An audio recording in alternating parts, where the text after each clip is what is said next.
Hi booktube! My name is Sarah and welcome to the Bookish Knitter. Today I am coming to you with my 2023 reading plans.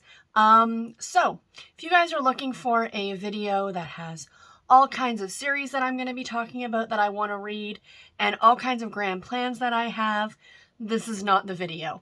I have done a lot of thinking in terms of my reading and what I want my reading to look like in 2023. And if you didn't know, if you couldn't tell also from my voice, I've spent the last 2 weeks sick. I caught the flu, I guess, mid-December.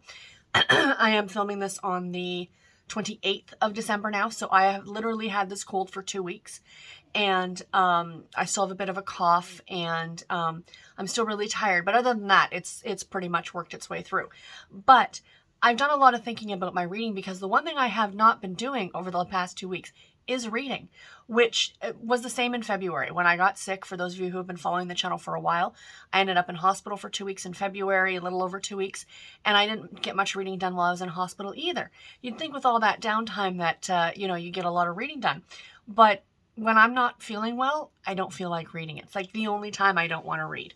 But anyway, I've done a lot of thinking about my reading and how I want my reading to look and how I, want to do things in 2023.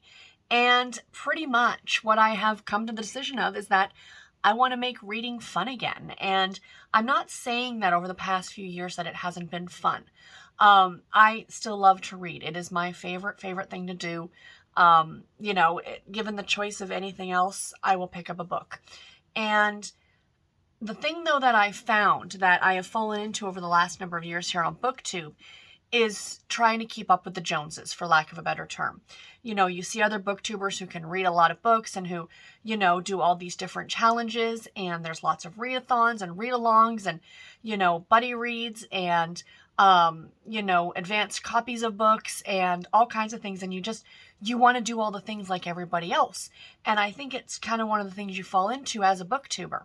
And this thing that I got thinking about over the past couple weeks is I remember how I used to read years ago, pre-booktube, pre-Goodreads, you know what I mean? Even before I met my husband. So we're going back a good 13, 14 years ago, that I literally had one shelf that had I had a bookshelf about that high, but half of it, like the top half, let's say, were to be read. The bottom half was books I'd already finished. And literally they were single stacked. That's how many books I had, like maybe 50 books that I had to read. Excuse me, I've got my tea here. So, pardon me. So not a ton of books. And how I used to read way back when was that when I bought new books, they went on the shelf next to the ones that were already there. They didn't go in any kind of order. The order that they went in were the order that I purchased them in. And that's the order that I read them. It's like, okay, pick my next book, here it is, and away we go. Which is part of why I think I've always not really been a mood reader, because I've always just kind of been picking the next book off the shelf. And if it's there, I'm going to read it. You know what I mean? But clearly over the years, my collection of books has grown substantially. Not only to all the physical books you see behind me, but also digitally. I probably have more books digitally than I have physically, I'm guessing. We'll find out. I'm slowly adding everything back to Goodreads, and I'll keep you guys updated on that as the year goes on, because it's going to take me a while to get everything organized back on Goodreads. So anyway, that's how I used to read, and I didn't think about it. And you didn't think about it back then. You just picked up a book and read it and finished it and went on to the next book. A lot of people I know used to keep reading journals, and I did too, even way back then. I used to keep digital journals of how much I read and when I started books and when I finished books and what I rated books. I mean, we're going way back to, if anyone else remembers the website Shelfari, that's what I used to use way back when. And that's when I would that's how I keep track of all my books. And then I think that they were bought out by Goodreads, and then Goodreads kind of took over. So I've been on Goodreads since about 2016. I think 2016 is when I really started tracking. But 2014 is when I don't remember. I know that for a number of years, just after I met my husband, my reading really went downhill. Because, you just meet somebody and, the two of us were everything was very whirlwind with the two of us. We met, we were engaged within a few months, we married a year later, we were moving and all the things, and reading kind of took a back seat. And then once we were kind of settled, reading picked back up again, which is when I kind of found booktube and then joined booktube and all the things. So my reading over the past, I'd say, good number of years has been dictated by booktube. And that's fine. You know, like, it changed the way that I read in the aspect that I'm reading a lot more than I used to. It's still something I love to do, but I'm kind of more conscientious of wanting to read more because there are so many books that I want to read. And that's, you know what I mean? But I think over the past year or so, reading has stopped kind of being fun for me. I shouldn't say that. Like, this is fun. This I really, really enjoy. But I feel a bit more pressure. And I want that to be gone. So there has been something major that happened. Those of you who might have listened to the fact that I was on the Categorically Romance podcast with Brie about a week or so ago, she interviewed me. I used to do the podcast with her. We used to co-host it together. And then I stepped back because pressure, a lot of trying to keep up. And I just wanted to kind of simplify things again and just kind of work. This is my baby. This channel is my baby. And this is where I wanted my focus to be. So anyway, I was on that episode and I revealed something that I hadn't shared with anybody even here on BookTube yet. And that is the fact that about 2 weeks ago, I completely deleted NetGalley. Not just deleted the app off my phone, deleted NetGalley. I no longer have a NetGalley account. It's gone. And guys, can I tell you how relieved I feel? Like, the pressure that is gone is just astronomical. Like, I had 1,300 books on NetGalley to read and review. And when I was putting together my January TBR a couple of weeks ago, excuse me, just before I got sick, I, put it all together and almost everything on that list was NetGalley reads. And I'm thinking, I've got all these books on my shelves, all these books on my Kindle, all these books everywhere that I'm not going to get to because I've got to try and get through all of these books. And about 2 or 3 days after I put that list together, I'm looking at it again going, I don't want to read any of these. I feel like I have to, but I don't want to. Do you know what I mean? And I just felt this overwhelming, like, sadness. It's the only word I can think of. Like, I just literally felt sad, like, oh God, this is going to be the rest of the year. I'm going to have to be, and not that most of them I didn't want to read. A lot of those NetGalley books I do want to read, but there were so many old ones because once you get on NetGalley, it's very, very easy to start getting approved for all the things. And if you're not like me and you're a normal person and you can, like, put the brakes on and be like, okay, I'm going to only request 1 or 2 books, NetGalley's fantastic. I have no self-control. So I deleted the whole thing, guys, and it feels amazing. So no longer am I going to be dictated by NetGalley reads. Now, I'm not saying that I'm not going to be reviewing books in advance. I remember when I first got NetGalley, like back in 2019 or 2020, I remember the very first book that I got super excited for was The Honey Don't List by Christina Lauren. And I remember getting the approval for that one and just being over the moon excited because this was an author that I loved. I loved their work, and here I had an advanced copy in my hands. I got to read it before most of the general public, and I remember reading it and reviewing it ahead of time and being super excited about that. That's NetGalley. That's what NetGalley's meant for.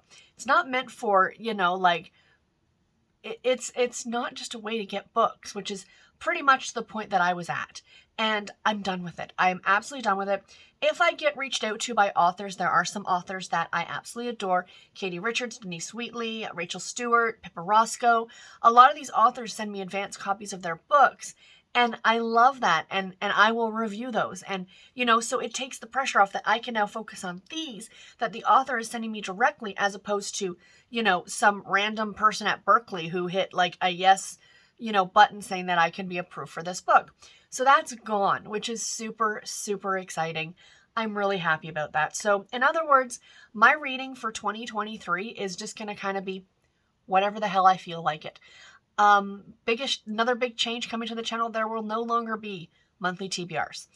As of right now, this could all change. I mean, this is how I'm feeling right now. Who's to say in a month or 2 or 6 that this might change? But as for right now, monthly TBRs are gone.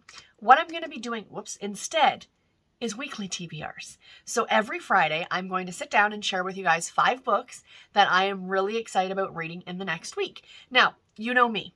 You know I like some sort of a structure, if you will. So my weekly TBRs are kind of be based on certain criteria. So for example, like one of the 5, like I have 5 prompts, if you will, every week. So one is going to be a book off my shelves, physical book off my shelves, whatever book I want. It's at that point, it's going to then be kind of a mood read, if you will, but a book off my shelves, a book off my digital shelves. So either off my Kindle or my Kobo, a series book. I have a backlog of series that I want to work my way through. And literally I'm just going to go through and be like, which series do I feel like reading this week? And pick the next book in series to read.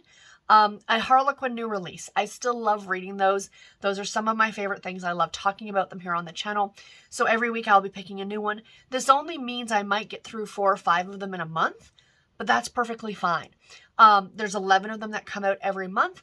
But 11 new series, and I always pick my favorite of every imprint. So I might only get through 4 or 5 of them, but that's okay. So that's another goal. And then my throwback books. You guys know my Babysitter's Club, Nancy Drew's Sweet Valley books. I love reading those. So in terms of how much do I want to read every month, I have a goal of 10 books a month. 10 books, that's it. My Goodreads goal for 2022 is going to be what, 120 books? Does that make 120 books? Is that how the math goes? 10 times 12 is 120, right? Yes, okay. So 120 books is my Goodreads goal. I will probably surpass it. My goal is 5 books a week, sort of like with this TBR that I'm putting together. But in reality, if work gets busy and things like that, then I might not get through all of those books in a week. And if I don't get through them all, I put them back on the shelves and I pick 5 new books for the next week. And that's exactly how this is going to go. And I am super, super excited, you guys. I am really, really looking forward to my reading. Now, this is, not saying that I know Elizabeth is doing like the SAS challenge, the series about series challenge. Elizabeth over at Lizzie Faye Loves Books. I'll leave her linked below. That, in a way I'm kind of participating, but I'm not, because I'm not putting a list together. I see a lot of people who do that, and that's just not me. I don't want to commit to anything right now. And I think that's just the way that I'm feeling with my reading. It's just like, I just want to read what I want to read and be happy with it. I know a lot of people are doing read-alongs and readathons this year. Like Storm and I are co-hosting the Retro Romance Readathon in February.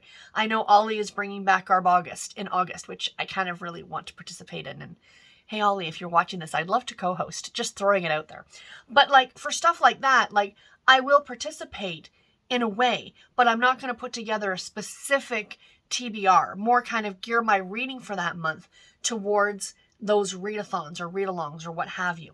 So yeah, even I had planned on participating in the Jen McKinley read-along that's going on. I think Elizabeth is co-hosting it, where everybody's reading through Jen McKinley's 3 Cozy Mystery series in publication order.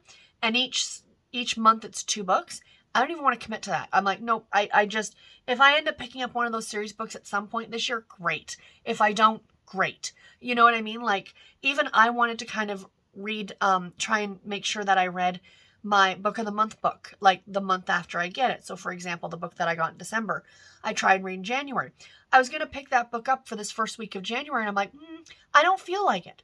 If I feel like it later in the month, I'll pick it up. If I don't, I don't. I read in February or March. I just don't want the pressure, you guys. That's what I'm stepping away from. And I know there are a lot of people who thrive on that, and that's what they enjoy. But with my life the way it is right now, like I work full time, I commute into an office every day. I'm not really listening to audio anymore, so I've kind of fallen away from that. My free time is in a way limited, and I really want to enjoy what I'm doing and what I'm reading and not feel pressured to keep up with everybody else. And I think by taking that away, then I might actually end up reading more, if that makes sense. And I'm not going to be afraid to DNF books this year. Like the tail end of, like in December, I was reading that book by Timothy Janofsky, the You're a Mean One, Matthew Prince. I read that for like 4 days before I finally decided to give it up. And I'm like, I knew within the first 20 minutes of reading that book that I should have put it down. I would have saved myself 3 days and probably could have finished something else in that time. Do you know what I mean? If I'm not into a book, I'm just going to put it to the side. So, like I said, not a lot in this video, just that I want my reading to be fun again. Stay tuned for my weekly TBRs. I hope that you guys are going to enjoy that. Instead of the monthly TBRs, what I am going to do though is I'm going to do monthly videos talking about the readathons that are coming out. So I will be doing one for January, talking about some of the January readathons that I am familiar with. And if my friends are hosting anything like readathons or read-alongs or anything at all like that, I will share that with you guys. I may or may not participate. It might be I'm going to read one book and participate, in your readathon to show you support and talk about it here on the channel. But I don't know if I want to commit to a whole bunch of stuff unless, like I said, it's like me and Storm doing the retro romance. Garb August I had so much fun with last year because, of course, my Harlequin Mills and Boone books, as much as we don't want to say, these can be just a little bit trashy and fun. But yeah, so anyway, guys, that is it. I do hope that you enjoyed this video. Let me know in the comments below thoughts, your opinions, what are your reading plans for 2023? And until my next video, everybody, take care and happy reading. Thank you all so much for watching. Bye, guys.